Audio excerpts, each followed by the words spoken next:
di kedua belah pihak ini ada masalah tentang kesuburan, begitu, ada masalah kesuburan. Nah, yang perempuan ini, si istri ini baru kenal Tuhan, baru. Jadi ketika menikah, baru kemudian kenal Tuhan, lalu mereka menikah, begitu ya. Nah, ibu bapak, apa yang terjadi? Karena sudah usia tinggi, ada masalah kesuburan, lalu mereka melakukan ini upaya kesehatannya, jadi pergi ke dokter, konsultasi kepada dokter supaya bisa mendapatkan anak. Jadi semacam proses, bukan yang bayi tabung seperti ini ya, tapi ada pengobatan itu di luar negeri. Ya, mereka pergi ke luar negeri untuk mengobati kesuburan mereka supaya bisa hamil. Nah, kemudian singkat cerita, udah sekian lama itu berarti kan usia semakin tinggi ya, ibu bapak ya.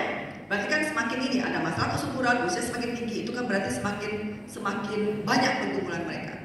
Lalu kemudian hamillah sang istri. Senang? Senang. Puji Tuhan, gitu ya. Nah, yang menarik adalah jadinya anak itu setelah mereka menghentikan pengobatan itu. Ya, itu bisa jadi karena efek ya. Jadi bukan dalam proses pengobatan itu, tapi ketika mereka sudah setahun kok tidak ada perubahan-perubahan, ya sudahlah begitu. Jadi mereka hentikan, sepertinya mahal kan biayanya, mereka hentikan, lalu berhenti. Nah, waktu berhenti, hamil. Pikiran kita apa? Anak ini berkat Tuhan, betul? Anak ini dikasih Tuhan, hamil. Beberapa bulan setelah hamil, anaknya meninggal dalam kandungan.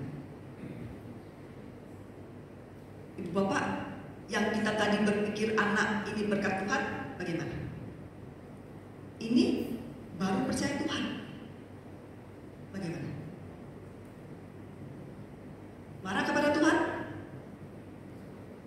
Iman bisa goyah? Bisa nggak suami menyalahkan istri karena dianggap istri kurang menjaga kondisi kandungan yang rentan? Bisa? Bisa nggak keluarga ini menjadi keluarga yang hilang damai sejahtera karena suami hanya taunya marah? Bapak-bapak, mohon maaf ya bapak-bapak ya, ini saya menyampaikan keluhan ibu-ibu begitu ya.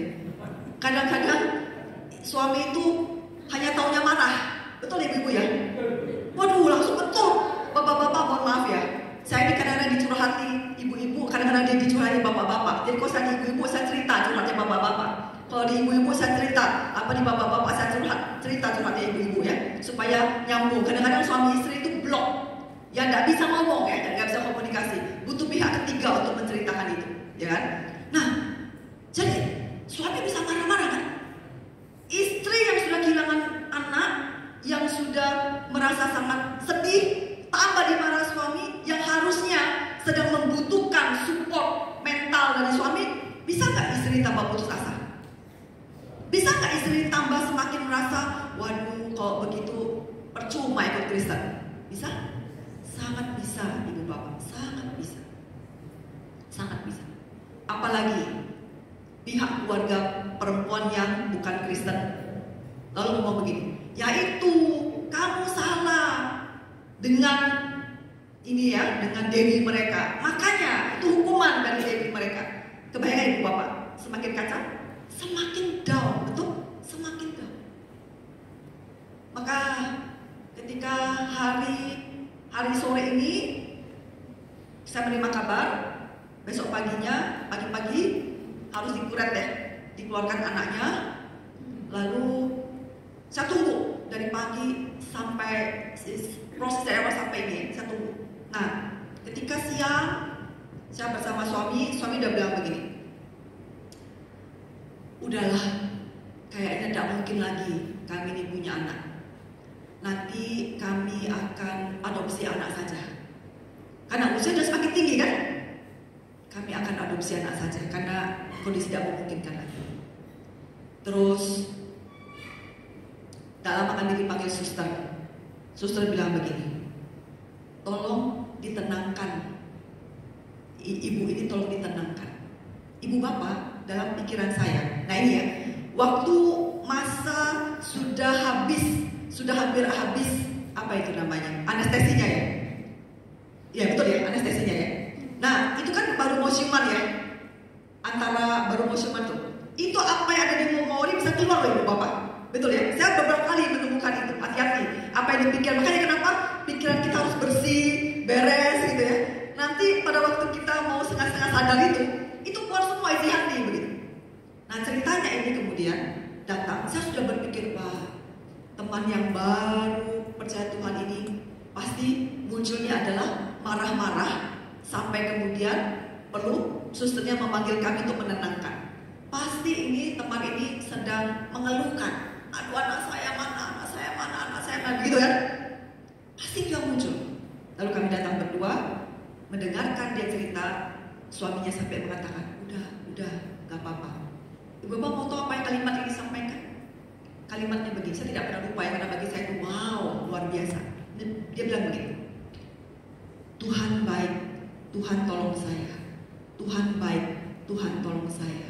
Tuhan baik, Tuhan tolong saya. Itu seperti kaset yang isinya hanya itu aja Ibu Bapak. Ulang terus. Tuhan baik, Tuhan tolong saya. Tuhan baik, Tuhan tolong saya. Tuhan baik, Tuhan tolong saya. Maka suaminya enggak tega dan mengatakan, udah tenang. Jadi ya Ibu Bapak ya, iman itu ternyata tidak selalu berhubungan dengan berapa lama sudah jadi Kristen. Tetapi menjadi persoalan, kalau kita sudah lama jadi Kristen, imannya tidak bertumbuh-tumbuh. Karena selalu minta begitu. Nah di sini ternyata pada waktu Tuhan izinkan hal besar terjadi dalam kehidupan ini, itu adalah Tuhan sedang melatih keluarga ini punya iman. Apakah sulit bagi Tuhan memberi anak? Mudah, betul kan? Mudah sekali. Apa-apa kehidupan kita itu Ibu Bapak ya, kalau Tuhan izinkan mudah. Bagi Allah itu tidak ada yang mustahil, betul? Nah persoalannya adalah, apakah itu memang menjadi bagian kita? Apakah itu baik bagi kita? Apakah memang kita butuh hal itu atau tidak? Kalau kita butuh hal itu Ibu Bapak, percayalah, tidak usah kita minta pun Allah yang telah sediakan, betul? Karena Allah itu Bapak yang baik. Maka saya percaya di sini ya, bapak-bapak, ibu-ibu yang baik, ketika melihat anaknya butuh sesuatu, bahkan anak itu tidak tahu dia butuh itu, sebagai orang tua yang tahu dan sayang pada anak, ketika kita tahu anak itu butuh itu, tapi dia tidak tahu apa yang dia butuh, kita berikan kayak Ibu Bapak. Beri. Pasti itu kita beri. Apalagi anak itu minta, betul? Apalagi anak mengatakan, ini langsung orang tua bilang, iya betul kamu butuh itu. Saya sebelum kamu ngomong pun, itu saya sudah mau berikan, orang tua sudah mau memberikan. Maka Ibu Bapak lihat, jika mengalami sesuatu yang buruk menurut kita, maka bisa jadi itu adalah momen di mana Allah sedang melatih tangan kita untuk berperang. Melatih kita untuk bagaimana mengeluarkan atau mempraktekkan iman kita. Melatih bagaimana kita untuk mengeluarkan buah roh. Bagaimana kita memunculkan karakter spiritualitas kita. Nah, itu Ibu Bapak. Lalu yang berikut, ada hal lain nggak? Kalau kita lihat di perjanjian baru Ibu Bapak ya, kita lihat. Itu juga masih ingat ada kisah orang yang lumpuh itu. Lalu kemudian kan yang bertanya, ini salah siapa? Apakah salah orang tua? Nah itu tadi ya, kutuk. Kata Yesus tidak. Melalui peristiwa ini Allah dipermuliakan. Betul ya Ibu Bapak yang ingat kisah itu ya? Allah dipermuliakan. Jadi bisa jadi suatu peristiwa itu adalah bagian bagaimana untuk menunjukkan kemuliaan Tuhan. Nah Ibu Bapak, teman saya tadi, ini saya berani cerita karena saya sudah minta izin ya kepada yang bersangkutan untuk menceritakan kisahnya, karena itu menjadi kesaksian yang luar biasa. Nah, lalu Ibu Bapak tahu setelah 2 tahun peristiwa yang sulit mendapatkan anak, lalu lahirlah anak pertama, laki-laki. Lalu berikutnya Ibu Bapak kalau tidak salah selisih 2 tahunan ya, lahirlah anak yang kedua perempuan. Ajaib Ibu Bapak, ajaib. Dan itu membungkamkan mulut-mulut dari pihak keluarga yang mengatakan bahwa tuh kan karena kamu sudah berdosa pada ini mereka ya, sesembahan mereka gitu. Menutup kalimat itu Ibu Bapak, menutup pemikiran. Lihat Allah dipermuliakan. Padahal kan usia sudah tinggi ya. Dia sudah masalah kesuburan, lalu kemudian anak pertama itu sudah dikuret, itu juga tambah masalah lagi, begitu kan? Ada banyak hal yang sebenarnya mereka sulit, usia sudah tinggi, ada banyak hal yang membuat mereka sulit. Tetapi di hadapan Allah itu tidak ada yang mustahil. Jika itu bagian untuk memuliakan Allah. Nah maka itu Bapak, kalau begitu bagaimana? Nah disitulah kemudian kita melihat ya, bahwa di dalam Mazmur pasal 79 ini itu dikatakan ya, apa di sini dikatakan begini. Mari kita sama-sama baca ayat ini Bu Bapak, 2-3. Maka kami umatmu, domba gembalaanmu, akan bersyukur kepadamu untuk selama-lamanya dan memuji engkau turun-temurun. Memuji engkau turun-temurun, ucap syukur. Maka Ibu Bapak, dalam kondisi apapun, masa-masa sulit, jangan pernah lupa ucapan syukur. Pasti baik. Setuju Bu Bapak? Jangan pernah kehilangan kemampuan mengucap syukur. Mungkin pada momen itu kita berteriak kepada Tuhan, berseru dalam pergumulan, kita menangis, tidak apa-apa. Tapi jangan lupa mengucap syukur, karena pasti baik. Kalau memang itu salah kita, Mika mengatakan apa? Lebih baik aku jatuh ke dalam tangan Tuhan dan menanggung amarah Tuhan daripada aku jatuh ke tangan musuh. Dan itu akan Tuhan beritahukan kepada kita. Maka dalam pergumulan itu Bapak, doa itu menjadi penting. Doa itu bukan berarti tutup mata lalu kemudian kita macam mata diam. Bisa kita butuh waktu secara pribadi kepada Tuhan seperti itu. Tetapi doa itu ketika Tuhan mengatakan berdoalah senantiasa. Apa itu berarti kita harus tutup mata senantiasa? Enggak Ibu Bapak. Jadi ada waktu kita harus tutup mata diam untuk sendiri bersama dengan Tuhan. Tetapi yang penting apa? Connect. Hati ini selalu connect dengan Tuhan. Senantiasa. Jadi waktu kondisi apapun connect dengan Tuhan. Tanya Tuhan langsung. Nah kalau kita sudah terbiasa itu melatih ya spiritualitas kita, melatih bagaimana kerohanian kita selalu connect dengan Allah, maka ada apapun yang kita pikirkan pertama adalah Tuhan ada apa? Tuhan mengapa? Tuhan seperti apa? Termasuk waktu ibu kan kalau kita belanja, ibu-ibu kalau belanja suka kebablasan nggak? Bapak-bapak, ibu-ibu suka belanja kebablasan nggak? Komplainnya dari bapak-bapak itu kan dikasih uang berapapun habis, itu ya bapak-bapak ya. Ya toh, dikasih berapa Pak? Padahal juga duitnya dikit ya ibu-ibu ya, makanya cepat habis gitu ya. Nah jadi ini dua hal yang terus dikomunikasikan. Maka ibu bapak kalau connect ya dengan Tuhan ya, maka pada waktu belanja, pada waktu mau memutuskan sesuatu, tekanan-tekanan kita itu begitu banyak ibu bapak. Begitu banyak. Kok mobilnya nggak ganti? Ganti dong gitu kan. Kok bajunya itu ganti dong? Ada banyak sekali tekanan dari luar. Pertanyaannya adalah, apakah memang itu yang Tuhan ingin untuk kita lakukan? Maka connect dengan Allah itu akan menolong kita untuk hati-hati pada waktu mengambil keputusan. Connect dengan Allah itu akan memberi kita jalan keluar. Dalam doa, ibu bapak, apa yang terjadi pada waktu kita berdoa? Waktu kita berdoa, Tuhan memberi kita hikmat. Ini pengalaman saya. Waktu dalam masa sulit, ya dalam masa apapun, saya berdoa. Bahkan masa-masa yang dimana kemudian diberikan kepercayaan, tugas tertentu, kita mendoakan. Posisi tertentu, jabatan tertentu, kita doakan, begitu kan? Kita doakan semua. Doa makanan, kita doa kemudian doa tentang pekerjaan, kita doa tentang jika ada masalah, kita doa semua. Nah, kalau kita berdoa, apa yang terjadi? Dalam pengalaman saya Bu Bapak adalah apa? Tuhan memberi kepada kita hikmat. Tuhan membuka jalan kepada kita, apa yang kita harus lakukan. Contoh misalnya, tentang makanan, Tuhan berkatilah makanan kami, Tuhan tolong makanan kami menjadi makanan yang sehat. Nah, pada waktu kita berdoa itu Bu Bapak, maka akan ada warning. Pada waktu kita makan makanan yang tidak sehat, itu ada warning. Bisa begitu Bu Bapak alami ya? Maka harusnya orang Kristen itu sehat, betul ya? Tapi kan kita kan seringkali melanggar ya. Saya ini kalah dengan bebek ya Bu Bapak, kalah. Ini Bu Agnes ini yang menjadi pertama kali mengajak saya makan bebek di Surabaya begitu ya. Saya dari Palembang tidak mengenal makanan bebek. Sampai Surabaya kok enak ya, bukan hanya enak gitu ya bebek itu ya. Apalagi Jalan Pahlawan ya. Ini Bu Agnes yang tanggung jawab ya tentang hal itu. Nah jadi ketika kita makan, saya kalah dengan bebek. Tahu dari mana? Tiap kali makan bebek itu langsung saya merasa pegel-pegel. Itu berarti kolesterol naik, ya kan? Berarti nggak cocok saya makan bebek. Nah, waktu kita mendoakan Tuhan berkatilah makanan ini, bisa nggak lagi kepingin makan bebek? Bisa, betul kan? Bisa. Bisa nggak ibu bapak? Ini enak makanan ini.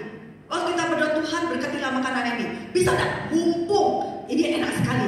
Nggak cukup 1 mangkok, perlu 2 mangkok. Udah mangkok lebih enak ini, perlu 3 mangkok. Bisa begitu kan?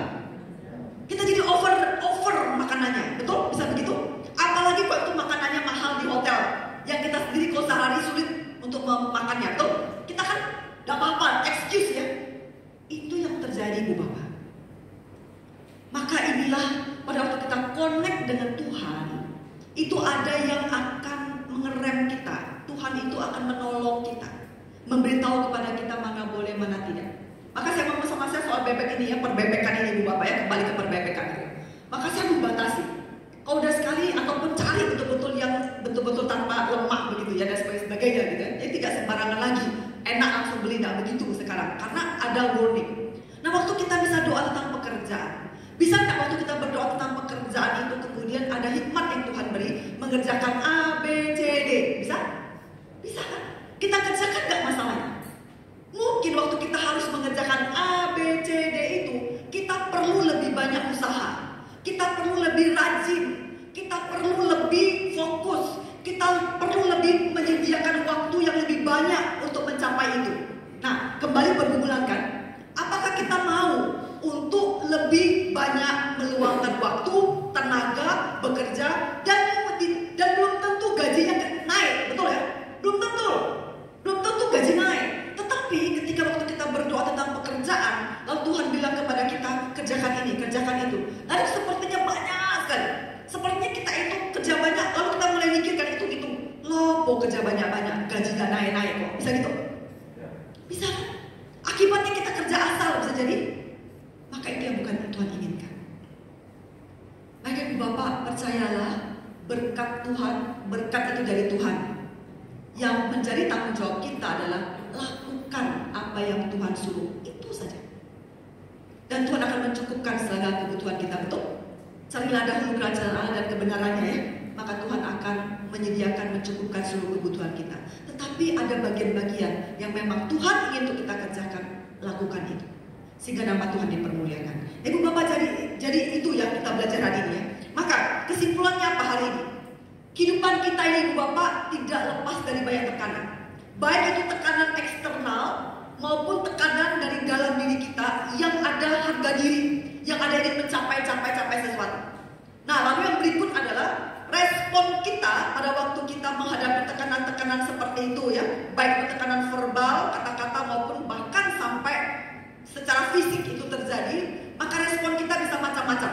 Ya, respon kita tadi ya, bisa kita kemudian menganggap Tuhan marah karena kita bersalah, atau kita anggap itu kutuk gitu kan. Lalu ternyata di dalam Alkitab tidak hanya itu. Bisa jadi Tuhan itu sedang melatih kita untuk mempraktekkan firman Tuhan, atau sedang menunjukkan melalui peristiwa itu Allah dipermuliakan, menunjukkan bahwa Allah yang berkuasa, bukan kita, bukan usia yang menentukan, bukan tingkat kesuburan yang kondisi manusia yang memutuskan, tidak, tapi Allah sebagai pencipta kita, itu Allah yang memutuskan. Maka itu sebabnya mari ibu bapak, kita tidak berhenti mengucap syukur. Mengucap syukur, dalam kondisi apa? Mengucap syukur, doa. Kalau Tuhan belum menjawab, jangan berhenti. Doa itu senantiasa ya, connect Tuhan bagaimana? Tuhan bagaimana? Tuhan misalnya ada ide, buka ini, pelajari ini, tanya ini, hubungan ini, hubungi ini, lakukan ibu bapak, lakukan.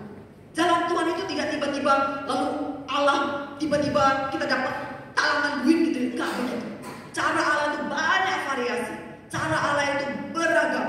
Maka kita lakukan saja apa hikmat yang Tuhan beri. Kita diskusikan kepada orang yang rohani, apakah memang ini adalah menurut kita kira-kira ini adalah pimpinan Tuhan, atau memang ini sebenarnya adalah maunya kita sendiri. Nah, itu kita perlu diskusi. Ibu bapak, percayalah bahwa di dalam menghadapi pergumulan, Allah tidak pernah membiarkan kita berjalan sendiri. Allah selalu memberikan sahabat penolong untuk bersama-sama kita mendiskusikan. Sahabat ini bisa suami, bisa istri. Nah, maka di kedua belah pihak ini kan butuh yang sangat-sangat rohani. Itu sebabnya mengapa suami istri kalau seimbang kerohaniannya, itu itu akan sangat menolong, menjadi partner, bukan partner kehidupan, tetapi juga partner dalam hal memutuskan hal yang rohani begitu. Tapi Allah juga bisa memberi kita sahabat-sahabat yang akan menolong kita untuk bantu ya, mengklarifikasi apakah memang kita melakukan itu atau tidak. Nah, itu sahabat-sahabat itu yang Tuhan bisa kirim ya. Kita lihat, Daud punya Yonatan, Maria punya Elizabeth, Paulus punya Barnabas ya. Jadi ada partner, ada tim-tim yang Tuhan berikan. Allah tidak pernah membiarkan kita berjalan sendiri, Ibu Bapak. Maka percayalah, Immanuel, Allah beserta kita secara keseluruhan hidup kita. Tetapi juga Allah memberikan kepada kita orang-orang yang akan mendampingi kita melewati masa-masa sulit itu. Dan paling tidak ini komunitas gereja ya, yang akan menolong kita. Paling tidak Ibu Bapak punya hamba Tuhan. Ada pendeta Rudi Hartono di sini yang akan menolong kita ya, untuk bisa bagaimana melihat dan bersama-sama kita menjalani pergumulan itu. Ibu Bapak, kiranya Tuhan memberkati bila firman hari ini yang mengajarkan kepada kita Allah di mana dalam pergumulan kita. Allah ada bersama-sama dengan kita, Ibu Bapak. Bersama-sama. Allah tidak pernah meninggalkan kita. Allah bersama-sama. Jadi bersyukur. Kalau belum Allah jawab, jangan berhenti. Itu berarti Allah belum selesai dengan kita. Mari kita tundukkan kepala kita berdoa. Tuhan, Engkau tahu setiap pergumulan kami. Tidak ada yang tersembunyi di mata Allah. Tuhan, selidikilah kami. Barangkali ada niat-niat kami yang tidak baik, niat-niat kami yang berasal dari keangkuhan diri yang membuat kami ada dalam keterpurukan. Ampuni kami, Bapa. Ampuni kami juga untuk dosa kami yang membuat kami terpuruk. Dan Tuhan, kami percaya Allah begitu baik. Pada waktu kami terima Tuhan Yesus Kristus sebagai Tuhan Juru Selamat, Engkau sudah mematahkan semua kuk dan kami menjadi orang yang baru, lahir baru di hadapan Tuhan dan dipimpin oleh Allah. Kami percaya Tuhan, jika kondisi yang kami sedang jalani itu adalah untuk melatih kami mempraktikkan iman kami, Tuhan berilah kami kekuatan. Dan jika apa yang kami alami itu adalah untuk memuliakan Tuhan, biarlah Tuhan Engkau menolong kami. Sehingga hidup kami, apapun yang terjadi, kami selalu akan mengucap syukur kepada Tuhan. Terima kasih Bapa di surga, kami menyerahkan setiap diri kami ke dalam tangan kuasa dan kemurahan Tuhan Yesus.